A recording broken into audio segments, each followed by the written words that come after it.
Shalom friends, எல்லாரும் எப்படி இருக்கீங்க? இன்னைக்கும் ஒரு புதிதான காரியத்தை குறித்து நம்ம கற்றுக்கொள்ள போகிறோம். இன்னைக்கு நம்ம பார்க்கக்கூடிய தலைப்பு என்ன அப்படின்னா, the word became flesh. அந்த வார்த்தை மாம்சமாகி. the word became flesh. அந்த வார்த்தை மாம்சமாகி. எடுத்து வாசிக்கலாம். 1 தீமோத்தேயு 3:16. அன்றியும் தேவபக்திக்குரிய ரகசியமானது யாவரும் ஒப்புக்கொள்கிறபடியே மகா மேன்மையுள்ளது. தேவன் மாம்சத்திலே வெளிப்பட்டார், ஆவியிலே நீதியுள்ளர் என்று விளங்கப்பட்டார், தேவதூதர்களால் காணப்பட்டார், புறஜாதிகளிடத்தில் பிரசங்கிக்கப்பட்டார், உலகத்திலே விசுவாசிக்கப்பட்டார், மகிமையிலே ஏறெடுத்துக் கொள்ளப்பட்டார். இந்த 1 தீமோத்தேயு 3:16 சொல்லுது, தேவன் மாம்சத்திலே வெளிப்பட்டார். அதுக்கு மேல உள்ள வரிய பாருங்க, வசனத்தை பாருங்க. யாவரும் ஒப்புக்கொள்கிறபடியே மகா மேன்மை உள்ளது. அது எப்படி இருக்கான்? மகா மேன்மை உள்ளது. மகா மேன்மை உள்ள காரியம் அப்படின்னா என்ன? தேவன் மாம்சத்துல வெளிப்பட்டார், அது மகா மேன்மை உள்ளதுன்னு மேல போட்டிருக்கு. மகா மேன்மை உள்ள காரியம் என்ன அப்படின்னா, மகிமை மாட்சிமை நிறைந்த தேவன் நமக்காக மாம்சத்துல மனிதனாக வெளிப்படுறார். மகிமை மாட்சிமை நிறைந்த தேவன் நமக்காக மாம்சத்துல மனிதனாக வெளிப்படுறார். சரி, மற்றொரு வசனத்தை நம்ம வாசிப்போம். யோவான் 1:1. ஆதியிலே வார்த்தை இருந்தது, அந்த வார்த்தை தேவனிடத்தில் இருந்தது, அந்த வார்த்தை தேவனா இருந்தது. இந்த வசனத்துல வார்த்தைன்ற வார்த்தை 3 தடவை வருது. ஆதியிலே வார்த்தை இருந்தது, அந்த வார்த்தை தேவனிடத்தில் இருந்தது, அந்த வார்த்தை தேவனாய் இருந்தது. அந்த வசனத்துல பாருங்க, வார்த்தை என்ற வார்த்தை 3 தடவை வருது. ஆதியிலே வார்த்தை, தேவனிடத்தில் இருந்த வார்த்தை, தேவனாய் இருந்த வார்த்தை. இதே அதிகாரத்துல 1ஆம் அதிகாரம் 14 முதல் 17 வசனங்களை நான் வாசிக்கிறேன் பாருங்க. அந்த வார்த்தை மாம்சமாகி கிருபையினாலும் சத்தியத்தினாலும் நிறைந்தவராய் நமக்குள்ளே வாசம் பண்ணினார். அவருடைய மகிமையை கண்டும் அது பிதாவுக்கு ஒரே பேரானவருடைய மகிமைக்கு ஏற்ற மகிமையாய் இருந்தது. யோவான் அவரை குறித்து சாட்சி கொடுத்து, எனக்கு பின் வருகிறவர் எனக்கு முன் இருந்தவர் ஆகையால் அவர் என்னிலும் மேன்மையுள்ளவர் என்று நான் சொல்லி இருந்தேனே, அவர் இவர்தான் என்று சத்தமிட்டு கூறினான். அவருடைய பரிபூர்ணத்தினால் நாம் எல்லோரும் கிருபையின் மேல் கிருபை பெற்றோம். எப்படி எனில், நியாயப்பிரமாணம் மோசையின் மூலமாய் கொடுக்கப்பட்டது, கிருபையும் சத்தியமும் இயேசு கிறிஸ்துவின் மூலமாய் உண்டாயின. இந்த யோவான் 1ஆம் அதிகாரம் 14வது வசனத்துல சொல்லுது, அந்த வார்த்தை மாம்சமாகி. அது எந்த வார்த்தை? அந்த வார்த்தை மாம்சமாகின்னு வசனம் சொல்லுது. அது எந்த வார்த்தை? அது நித்திய வார்த்தை, எட்டர்னல் வேர்ட். தேவனையும் வார்த்தையும் பிரிக்க முடியாது. தேவன் எப்படி நித்தியம் உள்ளவராய் இருக்கிறாரோ அதே போல அந்த வார்த்தையும் நித்தியம் உள்ளதா இருக்கிறது. சரி, வார்த்தை அப்படின்னா ஆங்கிலத்துல என்ன சொல்லுவோம்? வேர்டு. அதை ஹீப்ரூல என்ன சொல்லுவோம்? டாவர். அதற்கு ஹீப்ரூல 3 எழுத்துக்கள், டாலர், பெத், ரேஷ். வார்த்தை அல்லது வாக்கு தத்தம். ஹீப்ரூல அந்த வார்த்தைன்றதுக்கு என்னது? டாவர். அதற்கு 3 எழுத்துக்கள், டாலர், பெத், ரேஷ். அந்த யோவான் 1:14 சொல்லுது, அந்த வார்த்தை மாம்சமாகி. மாம்சம்னா ஆங்கிலத்துல என்னது? பிளஷ். அதை ஹீப்ரூ என்ன சொல்லுவாங்கன்னா பாசர். பாசருக்கு எபிரேயத்துல 3 எழுத்துக்கள், பெத், ஷின், ரேஸ்.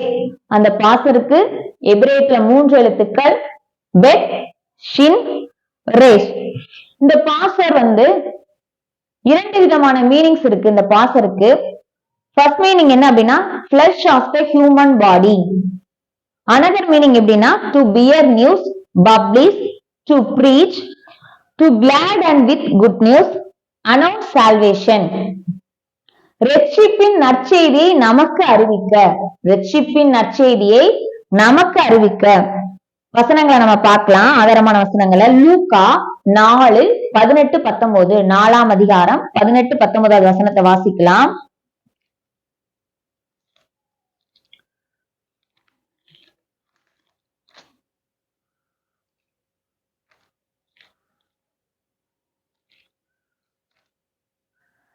கர்த்தருடைய ஆவியானவர் என்மேல் இருக்கிறார், தரித்திரருக்கு சுவிசேஷத்தை பிரசங்கிக்கும்படி என்னை அபிஷேகம் பண்ணினார், இருதயம் நறுங்குண்டவர்களை குணமாக்கவும், சிறைப்பட்டவர்களுக்கு விடுதலையையும், குருடருக்கு பார்வையும் பிரசித்தப்படுத்தவும், நொறுங்குண்டவர்களை விடுதலையாக்கவும், கர்த்தருடைய அனுகிரக வருஷத்தை பிரசித்தப்படுத்தவும் என்னை அனுப்பினார். இந்த லூக்கா 4ஆம் அதிகாரம் 18-19 வசனத்துல பாருங்க, தரித்திரருக்கு சுவிசேஷத்தை பிரசங்கிக்கும்படி வருஷத்தை பிரசித்திப்படுத்த தேவன் மாம்சத்துல வெளிப்பட்டு சுவிசேஷத்தை அறிவித்தார், சுவிசேஷத்தை பிரசங்கித்தார். அது நமக்கும் ஒரு நற்செய்தி தான். அவரு மாம்சத்துல வெளிப்பட்டு சுவிசேஷத்தை பிரசங்கித்தது நமக்கும் என்னது ஒரு நற்செய்தி தான். லூக்கா 2ஆம் அதிகாரம் 10-11 வசனங்களை எடுத்து வாசிப்போம். தேவதூதன் அவர்களை நோக்கி, பயப்படாதிருங்கள், இதோ எல்லா ஜனத்துக்கும் மிகுந்த சந்தோஷத்தை உண்டாக்கும் நற்செய்தியை உங்களுக்கு அறிவிக்கிறேன். இன்று கர்த்தராகிய கிறிஸ்து என்னும் இரட்சகர் உங்களுக்கு தாவீதின் ஊரில் பிறந்திருக்கிறார். ஆமா, கிறிஸ்து நமக்கு ஒரு புதிய ஏற்பாடு. கிறிஸ்து நமக்கு யாரு? ஒரு புதிய ஏற்பாடு. சரி, மீண்டுமா இந்த வசனத்தை வாசிப்போம். யோவான் 1ஆம் அதிகாரம் 17ஆம் வசனத்தை எல்லாரும் எடுங்க. மீண்டுமா அந்த வசனத்தை வாசிப்போம். எப்படி எனில், நியாயப்பிரமாணம் மோசேயின் மூலமாய் கொடுக்கப்பட்டது, கிருபையும் சத்தியமும் இயேசு கிறிஸ்துவின் மூலம் உண்டாயின. இந்த வசனம் சொல்லுது, யோவான் 1ஆம் அதிகாரம் 17ஆவது வசனம் சொல்லுது, நியாயப்பிரமாணம் யார் மூலமாய் கொடுக்கப்பட்டுச்சா? மோசேயின் மூலமா. கிருபையும் சத்தியமும் யார் மூலமாய் உண்டாயின? இயேசு கிறிஸ்துவின் மூலமா. இந்த கிருபையும் சத்தியத்துக்கும் பின்னாடி நம்ம பார்ப்போம். இப்ப ஃபர்ஸ்ட் என்னன்னா நியாயப்பிரமாணம். இந்த நியாயப்பிரமாணத்தை ஆங்கிலத்துல என்ன சொல்லுவாங்க? லா. ஹீப்ருல தோரா அப்படி சொல்லுவாங்க. தோராக்கு எபிரேயத்துல 4 எழுத்துக்கள், தவ், வவ், ரேஷ், ஷே. இந்த தோராக்கு எபிரேயத்துல 4 எழுத்துக்கள், தவ், வவ், ரேஷ், ஷே. இத கீழே ஆன்சியன் டைம்ல எப்படி எழுதுவாங்கன்னா, தவ் இப்படிதான் எழுதுவாங்க, சிலுவை. இது அடையாள சின்னம் அந்த மாதிரி எழுதுவாங்க. வவ் ஆணி மாதிரி எழுதுவாங்க. இது ஆணியை வெளிப்படுத்தும். இந்த ரேஷ தலை மாதிரி எழுதுவாங்க. ஹே எப்படின்னா, ஹே கட்டணும்னா பிஹோல்டு, பார் அந்த மாதிரி. இது எதை வெளிப்படுத்துது அப்படின்னா, சிலுவையில ஆணிகளால் அடைக்கப்பட்ட தலையாகிய மேசியாவை பாரு. சிலுவையில ஆணிகளால் அடிக்கப்பட்ட தலையாகிய மேசியாவை, இயேசு கிறிஸ்துவ பாரு அப்படின்னு இந்த தோரா என்ன பண்ணுது? இந்த தோராக்குள்ள நம்ம யார பார்க்கலாம் அப்படின்னா, மேசியா இயேசு கிறிஸ்துவ நம்ம என்ன பண்ணலாம்? பார்க்கலாம். இந்த தோராவை யார்? இந்த தோராக்குள்ள நம்ம யார பார்க்கலாம் அப்படின்னா, மேசியாவை நம்ம பார்க்கலாம். இதற்கு ஆதாரமா ஒரு 4 வசனங்களை நம்ம வாசிப்போமா? யோவான் 1ஆம் அதிகாரம்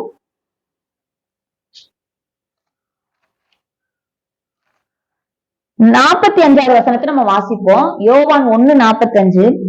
பிலிப்பு நாத்தான்வேலை கண்டு, நியாயப்பிரமாணத்திலே மோசேயும் தீர்க்கதரிசிகளும் எழுதி இருக்கிறவரை கண்டோம்.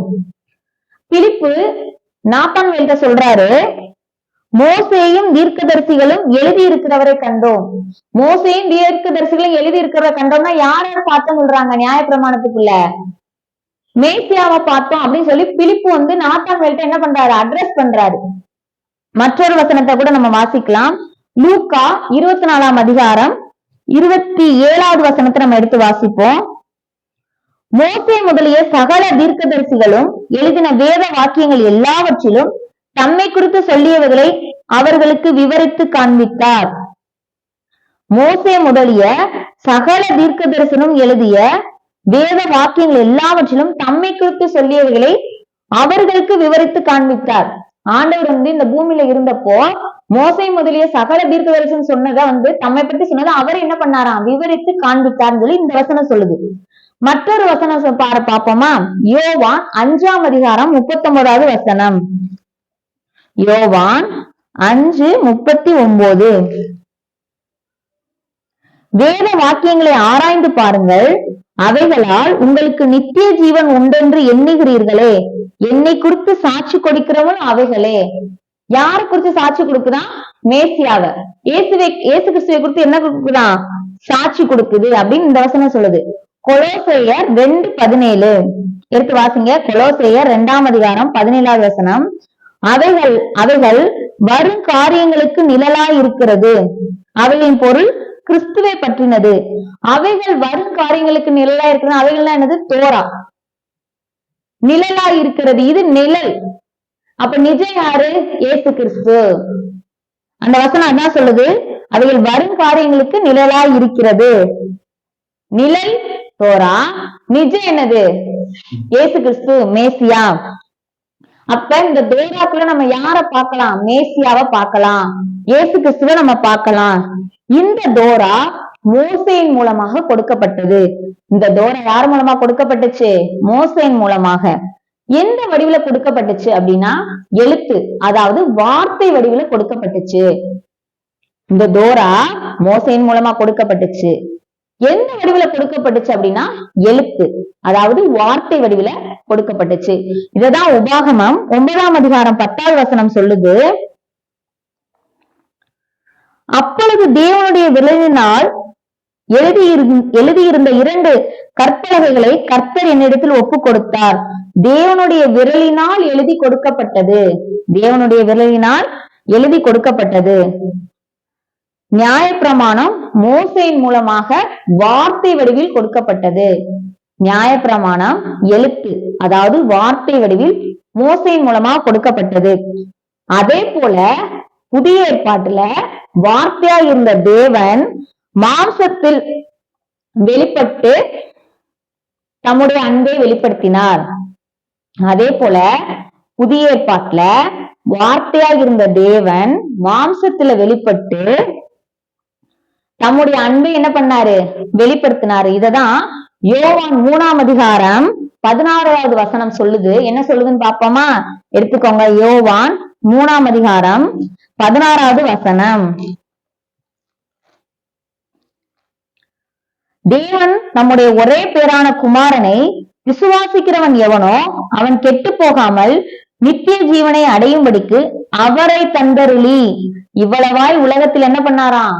அன்பு கூர்ந்தார் அப்படின்னு சொல்லுது. சோ மீண்டுமாய் நம்ம எந்த வசனத்துக்கு வருவோம்? யோவான் 1ஆம் அதிகாரம் 17வது வசனத்துக்கு வருவோம். யோவான் 1:17 என்ன சொல்லுது? எப்படி எனில் நியாயப்பிரமாணம் மோசேயின் மூலமாய் கொடுக்கப்பட்டது. இப்ப இவ்வளவு நேரம் வரைக்கும் நம்ம நியாயப்பிரமாணத்தை பார்த்துட்டோம்.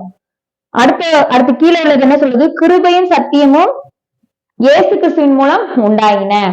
இந்த கிருபை அப்படின்றதற்கு எபிரேயத்துல கெசத் அப்படி சொல்லுவாங்க. கெசத் அப்படின்னா மீனிங் என்னன்னா குட் நியூஸ், கைண்ட்னஸ், ஃபெய்த்ஃபுல்னஸ் அந்த மாதிரி சொல்லுவாங்க. இதுக்கு எபிரேயத்துல 3 எழுத்துக்கள் இருக்கு. கெத், சாமத், டாலத். கெத், சாமத், டாலத். இது கெசத் அப்படின்னா என்னது? கிருபை. அப்புறம் என்ன சொல்லிருக்கு? சத்தியம். சத்தியம் அப்படின்னா என்னது? ட்ரூத். ஆங்கிலத்துல வந்து ட்ரூத், எபிரேயத்துல வந்து எமட். இந்த எமட்டுக்கு எபிரேயத்துல 3 எழுத்துக்கள். அலப், மெம், தவ். அலப், மெம், தவ். இந்த எமட்ல பாருங்களேன், இந்த அலப், இந்த தவ். இது இந்த அலப்ன்ற எழுத்து வந்து எபிரேய வார்த்தையோட முதல் எழுத்து. எபிரேய எழுத்தோட முதல் எழுத்து. இந்த தவ் வந்து எபிரேய எழுத்தோட கடைசி எழுத்து. இது எபிரேய எழுத்தோட முதல் எழுத்து. இந்த தவ் எபிரேயத்தோட கடைசி எழுத்து. இந்த கிரேக்ல சொல்லுவோம் பாத்தீங்களா? அல்பா, ஒமேகா அந்த மாதிரி சொல்லுவோம்ல. அதே மாதிரி எபிரேயத்தோட முதல் எழுத்து அலப், கடைசி எழுத்து என்னது? தவ். இப்ப நியாயப்பிரமாணம் மோசேயின் மூலமாக எழுத்து, அதாவது வார்த்தை வடிவில் கொடுக்கப்பட்டது. கிருபையும் சத்தியமும் இயேசு கிறிஸ்துவின் மூலமாய், அதாவது ஆதியிலே வார்த்தையா இருந்த தேவன் மாம்சத்திலே வெளிப்பட்டு தம்முடைய அன்பை வெளிப்படுத்தினார். இததான் நான் என்ன சொன்னேன்? யோவான் 3:16 அந்த வசனம் சொல்லுது, தேவன் நம்முடைய ஒரே பேரான குமாரனை விசுவாசிக்கிறவன் எவனோ அவன் கெட்டு போகாமல் நித்திய ஜீவனை அடையும்படிக்கு அவரை தந்தருளி இவ்வளவாய் உலகத்தில் அன்பு கூர்ந்தார் அப்படின்னு சொல்லப்பட்டிருக்கு. இது தேவ பக்திக்குரிய ரகசியமாய் இருக்கிறது.